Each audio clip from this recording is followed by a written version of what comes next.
Let's get to it. Who's our favorite buy low candidate? Dave Richard.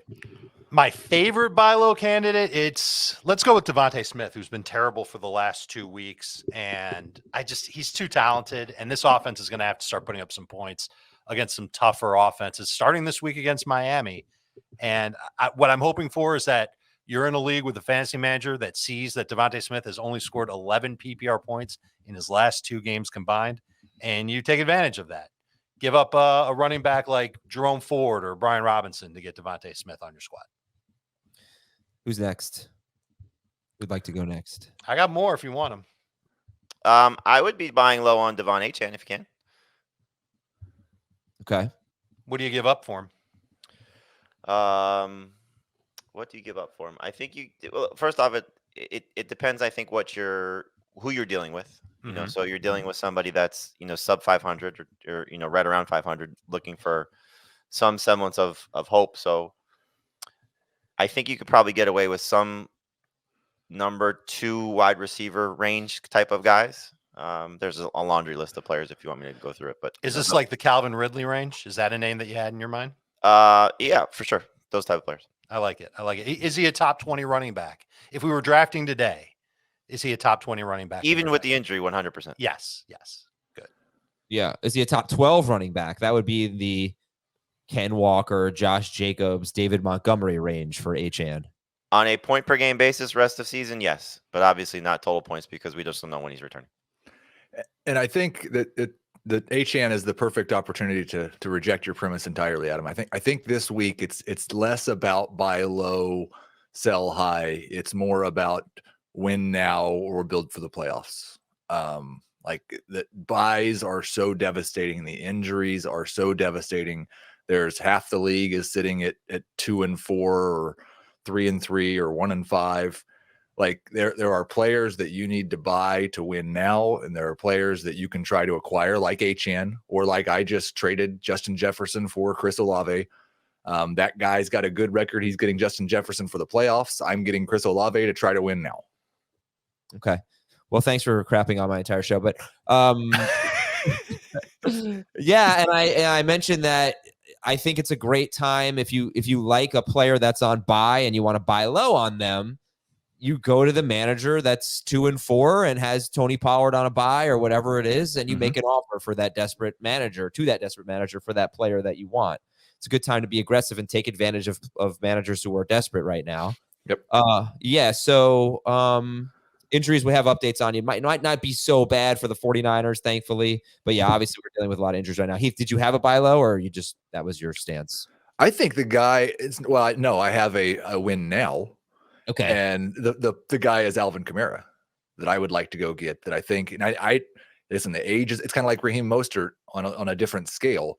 The age is a concern, and you might worry about, is he going to be the same guy by the end of the season? And Jamal Williams might be coming back. But I do think that this week against Jacksonville on a short week, he's going to have a monster week. And I think he's a win now player right now. So this is kind of like a buy high. Are you buying Kamara as a top 12 running back rest of season? As long as he's healthy, yeah. Okay. He's in there on the trade chart. He's top 12. What's the difference between him and Josh Jacobs? Neither of them is super efficient right now. I mean, Jacobs is averaging less than 3 yards per carry, but they get every carry and they get a ton of catches. Are they basically the same guy? I think Kamara is a better version of what you're talking about, but yeah, they're the same guy. I would say the difference is I'm more concerned about a breakdown with Kamara because of age, and I think Kamara the next couple of weeks has more upside. What happens when the Saints get near the goal line? Mm-hmm. And what happens when the Raiders don't laugh, when the Raiders get near the goal line? They both try to score touchdowns. Yes, that is a fact, but who do they use? I think the Raiders are almost all in on Jacobs, whereas the Saints, it could be Jamal Williams, who's practicing, stupid Taysom Hill, who's now playing tight end and continues to ruin things. And I don't even know if Alvin Kamara is like top on the list. I still lean toward Jacobs. They're both top 12, but I'd lean toward Jacobs. Okay. I'm pretty skeptical about Jamal Williams making a big impact or being any good. If he steals 3 touchdowns for the rest of the year from Alvin Kamara, that's enough of an impact. Because I don't know how many touchdowns there will even be for him for Alvin. How many has he scored so far this year? 1 in 3 games. 1 in 3 games. But I think Did Williams score any? I Who? don't think so. No, Jamal, he only Williams? I played don't one think game, didn't he? Were they 1 or 2? They've not scored many touchdowns as a team. Right. They're kind of in the same boat as the Raiders. He's played 2 games. He's 27 carries, no touchdowns. That's Jamal Williams. No, but I think it's fair to say that Josh Jacobs is more likely to score rushing touchdowns than Alvin Kamara, right? Yep. Is Tony Jones their leader in rushing touchdowns? Yes. Taysom Hill He's has not 0 even on the rushing. team anymore. Right. Taysom Hill has 0 as well. There's yeah.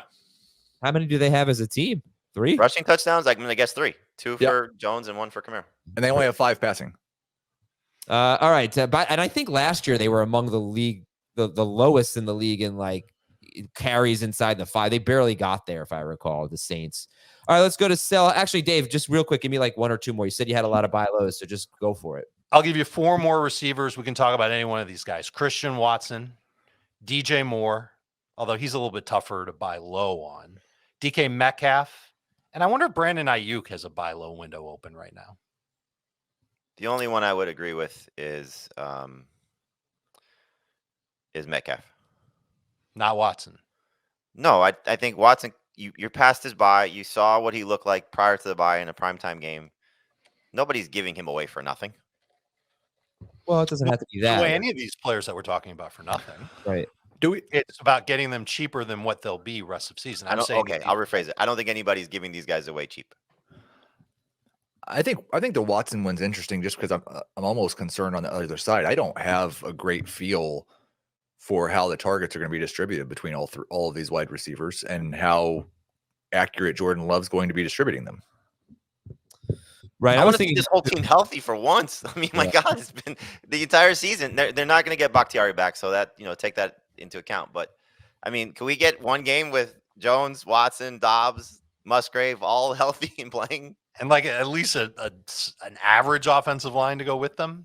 That's what I'm hoping for. I'm hoping that Aaron Jones' return changes things for Green Bay's offense and that they find a way to settle Jordan Love down. I'm sure they don't want to take away all of his aggressiveness, but they've got to get him to like make easy throws and just keep things short and not miss guys as much as he has been. Well, that doesn't really play into Christian Watson necessarily. Yeah, not necessarily, but yeah, I get it. He's obviously such a big play threat. I mean, he had 7 targets for 3 catches, 91 yards at the Raiders. Watson's schedule on paper is terrific.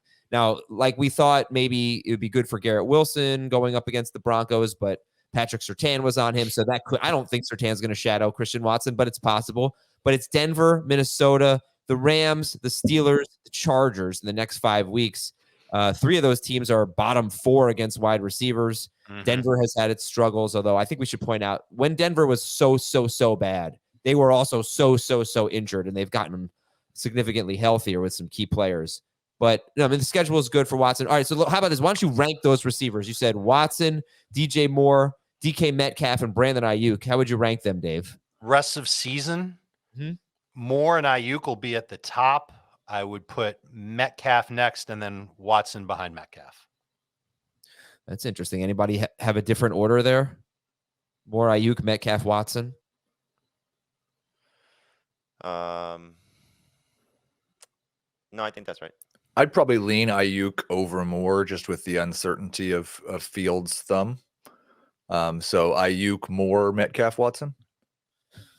Moore is, for me, DJ Moore, one of the most difficult players to evaluate right now. We don't know how long Justin Fields is going to be out. I was skeptical of Justin Fields passing like this. I mean, 2 straight games, I think, with 4 touchdowns and took advantage of the Broncos and then the Commanders who can't cover anything. Yeah, so I thought, like last week, I kind of made the case sell high on DJ Moore, but now he has this kind of a bad game, 50 yards, 53 yards. Yeah, I don't know how to value DJ Moore. And by the way, he's been, in my opinion, one of the streakiest players in fantasy in his career. Go look at his game logs year after year. It's a month of dominance, and then what's wrong with DJ Moore, and that's just kind of his profile. So he would not be first on this list for me because I just cannot expect any consistency from him. Well, do you expect consistency? And maybe Brandon Ayuk you do now, but Ayuk has certainly been boom bust. DK Metcalf has certainly been boom bust. Christian Watson has one of the most boom bust profiles I've ever seen. Like there's not a surefire steady starter amongst the group. I'd go Metcalf, more Watson. I think the one thing with Moore is you can count on the target share being high every week. I don't think that's going to change. I don't know if they're going to be good targets from Tyson Bagent, but Fields will come back eventually, and then you'll see DJ Moore's numbers go back up. Let's start selling here. Who's our favorite sell high? Dave, I feel like you're ready. You ready for this? Could you make the case to sell high on Raheem Mostert? And is now the right time to do it? I know he's playing great, but eventually Devon Achane, who we all agree is a top 20 running back, if we were drafting right now, even with him missing at least the next 3 weeks, he's going to come back. Jeff Wilson could be back sooner to take a few carries away from Raheem Mostert. I'm not saying that that's a big, dangerous thing. I'm also a little bit unsure about how much the Dolphins will keep running, knowing what they have at wide receiver and the way that Tua's been playing. And of course, there's the other staples with Raheem Mostert. He's 31 years old. He's got a track record of getting hurt. At some point, he's a screaming sell high. If you're lean at running back, I don't know if selling high on Mostert is a great idea because you want to have guys like that in your lineup. But what could you get for him? What could you turn him into that could help your team rest of season, knowing that this might be the best Raheem Mostert will ever be? I did a poll yesterday, Mostert versus Tony Pollard, and it was almost dead even on 1,800 That's votes. amazing. I think Tony Pollard's value is all over the place right now. I was kind of hoping to come on the show today to get some consensus from us to see if we all agree. Like, do we all agree that he's a top 12 running back rest of season?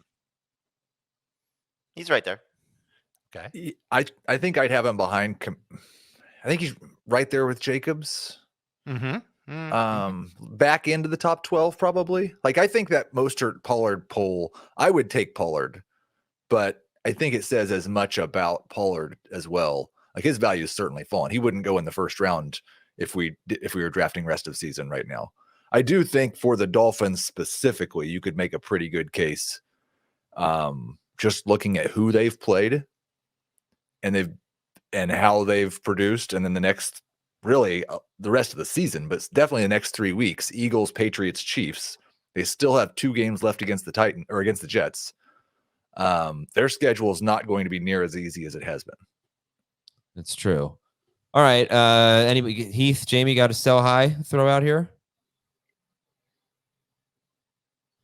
No, Mostert's as good as the one you'll find.